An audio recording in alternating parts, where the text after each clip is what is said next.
Que a graça e a paz do Senhor Jesus Cristo seja presente em sua vida. Eu sou o evangelista e professor Márcio Mainardes.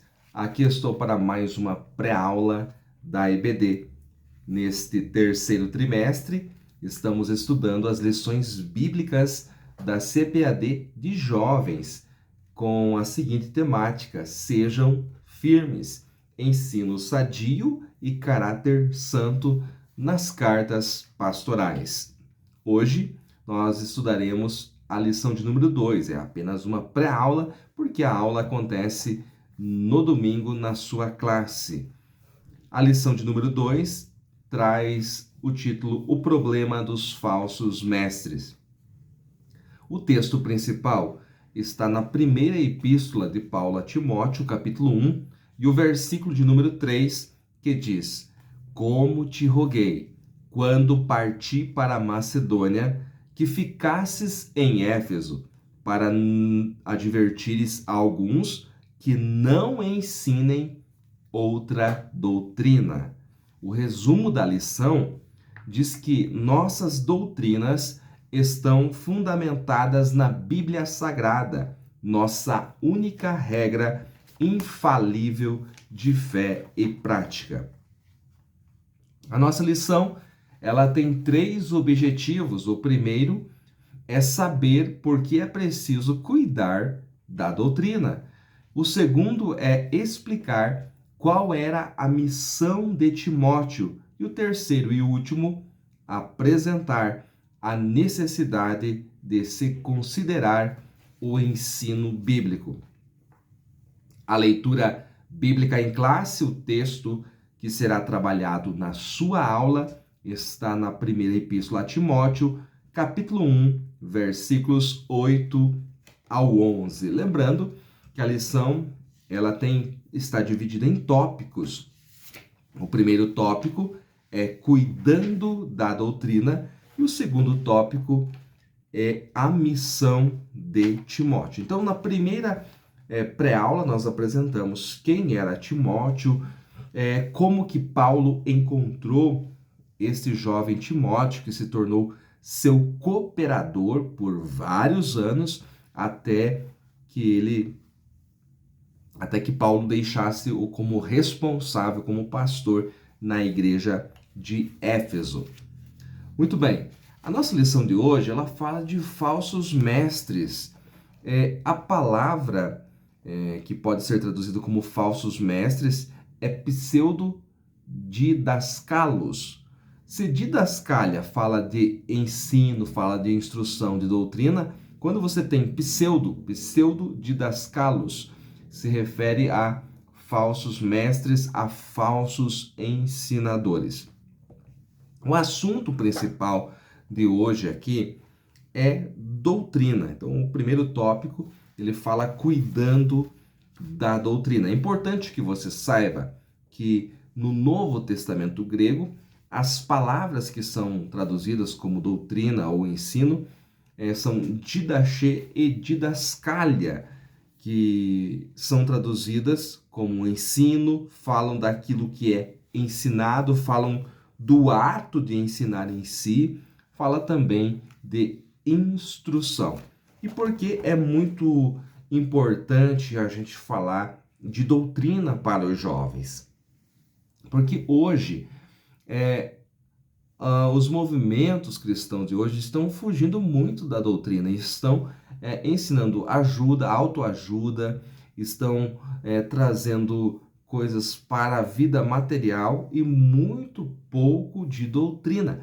É por isso que muitos jovens não conseguem se firmar, não têm perseverança, não conseguem atravessar essa fase que é muito importante da sua vida, a juventude, porque não se firmaram na doutrina. A doutrina hoje está escassa. Aliás, muitos nem sabem o que é doutrina. Se você perguntar a doutrina, em muitas igrejas vão relacionar a costumes, a usos, a tradições, chamando isso de doutrina, porque não sabem o que é doutrina. Mas a nossa lição, ela responde esta pergunta: o que é doutrina? Doutrina é o conjunto de preceitos fundamentais que compõem um sistema religioso, filosófico, político, social ou econômico. O que é a doutrina? A doutrina é aquilo que a Bíblia ensina como regra de fé. Então, nós temos na Bíblia inúmeras doutrinas. Temos, por exemplo, a doutrina do pecado. O que é a doutrina do pecado? Que todos os homens, à semelhança de Adão, caíram. Depois que Adão caiu, teve a queda, capítulo 3 de Gênesis, todos os homens caíram também. Então, essa é a doutrina do pecado. E o homem, por si só, não pode livrar-se do pecado. Isto é fato, isto é doutrina. Doutrina da salvação.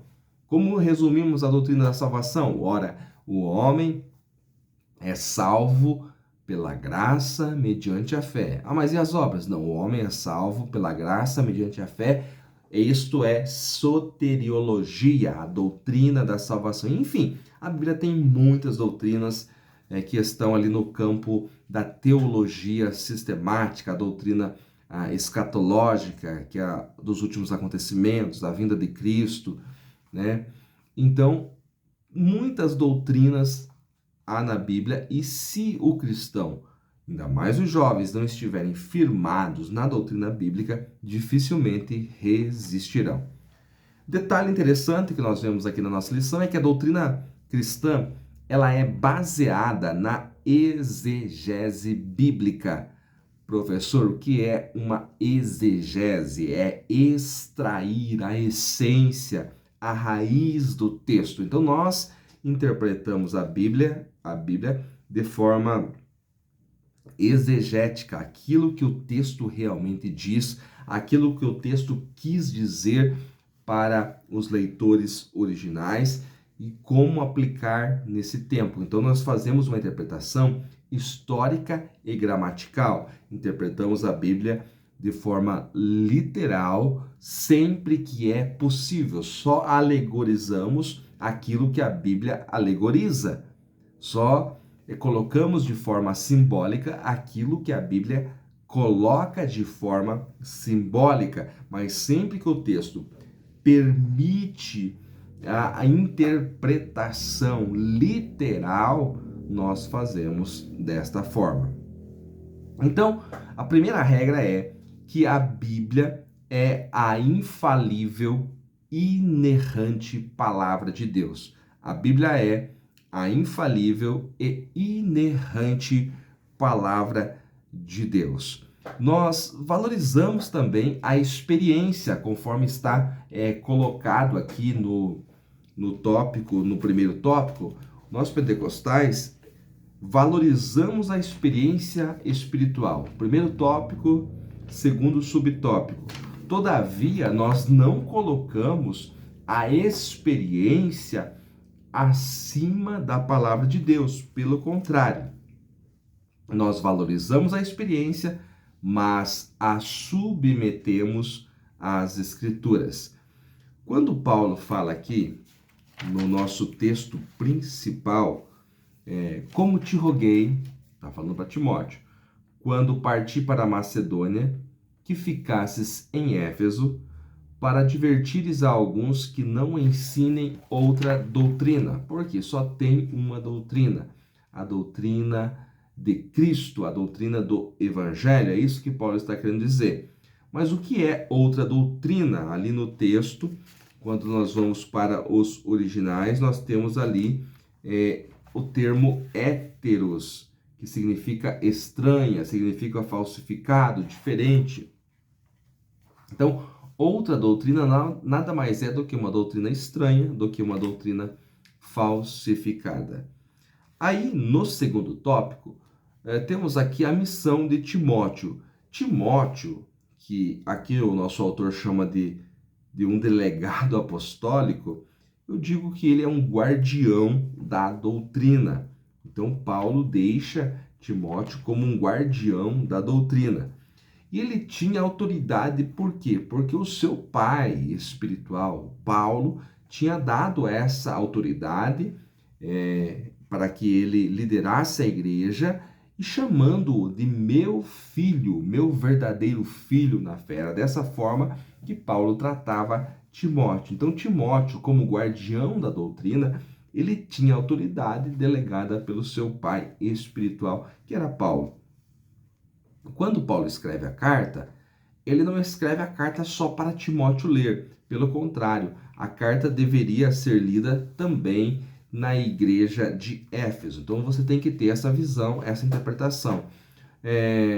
Assim, quando temos ali as 7 cartas às igrejas da Ásia em Apocalipse, a carta é destinada primeiro ao anjo da igreja, que é o pastor da igreja, mas a carta deveria ser lida para toda a igreja, tanto é que o seu conteúdo não era somente para o anjo, somente para o pastor, mas sim para todos. Aqui também a carta deveria ser lida na igreja de Éfeso para trazer essa igreja, ou melhor, manter essa igreja na primeira chama, no primeiro amor. Lá nas 7 cartas, a carta de Éfeso, nós temos lá a lembrança. Lembra-te de onde caíste e volta, arrepende-te, volta ao primeiro amor. Então aqui ainda Paulo está tentando manter esta igreja no primeiro amor. Era difícil. Éfeso, uma grande cidade, uma cidade gigantesca, mais de 200 mil habitantes na época, era uma metrópole. Éfeso também era a cidade de Diana, era chamada também de Artemis, Diana ou Artemis, mas havia muitos outros deuses em Éfeso. E havia também aqueles mercenários que lucravam muito com esses deuses, né? Se você voltar lá para Atos dos Apóstolos, você vai se lembrar de Demétrio, né? Lá nos capítulos 19, 20 de Atos, Demétrio, que era um fabricante de estatuetas desses ídolos, e quando Paulo chega ali dizendo que aqueles que são feitos por mãos não são deuses, falando o óbvio, Demétrio fica irado e fala para os seus companheiros que este homem chamado Paulo estava ameaçando sua fonte de lucro, né? Então, eles lucravam muito com o turismo e com as pessoas ali que compravam estas figuras, esses deuses feitos por mãos.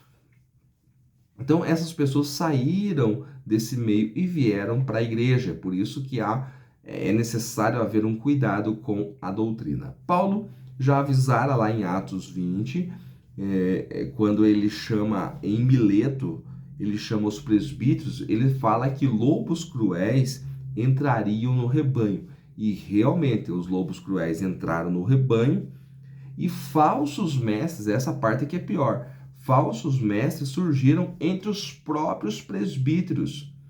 E esses falsos mestres, a pior coisa é quando a heresia vem de dentro.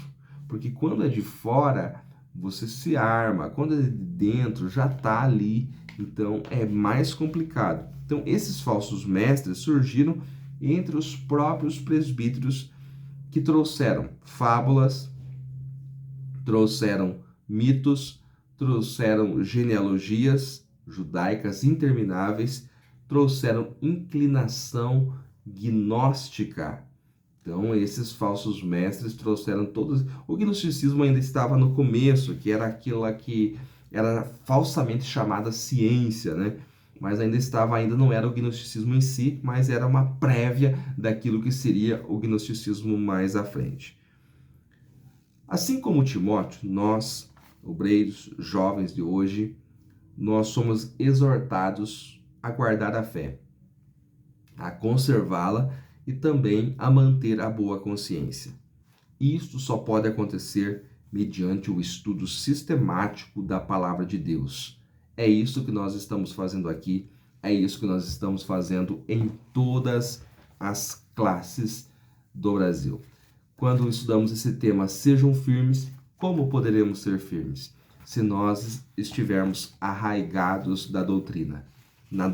Como poderemos resistir aos falsos ensinos se nós conhecermos o verdadeiro ensino?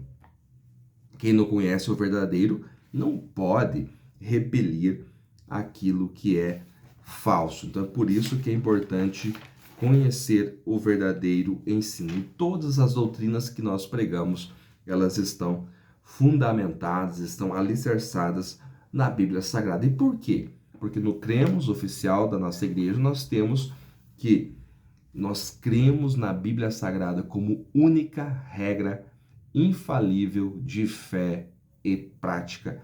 Esta é a nossa doutrina. Então, jovens, sejam firmes, se apeguem à doutrina. Que Deus em Cristo vos abençoe mais e mais.